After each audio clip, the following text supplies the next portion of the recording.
Canada's government debt. Is it too much? Well, you decide after we look at the numbers. Recently, the federal Liberal government came out with this 2025 budget, and it came out and said that the government debt GDP ratio is 42%. This actually sounds very good when you start to compare it to the USA at 124% or France at 113%. And France recently had a credit downgrade, and they're in financial trouble. But the devil's in the details here. If we go to page 239 on the budget, you can see under the financial section here that the total liabilities are $2.35 trillion. And then if we go down to the next row, we see what's called financial assets.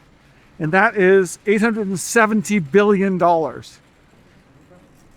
What the government does here is they subtract out the financial assets against their liabilities. So they reduce their liabilities by the financial assets. Well, what are the financial assets? Well, they're mainly the Canada Pension Plan and the Quebec Pension Plan.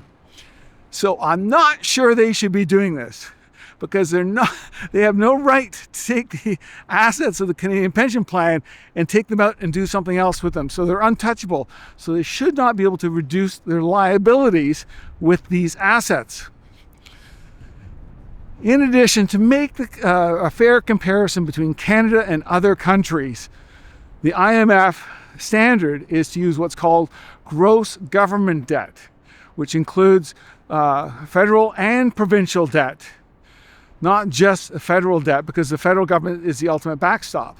So when you do this in Canada with these two adjustments, you end up with Canada having a gross government debt to GDP ratio of 111%, which is really high.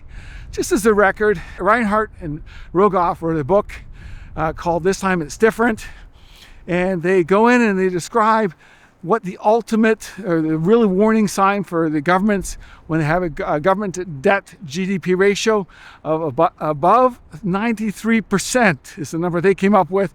This is a red flag. Every country's different, of course, and it depends on circumstances, but this is a red flag. Canada is well above this level at this time.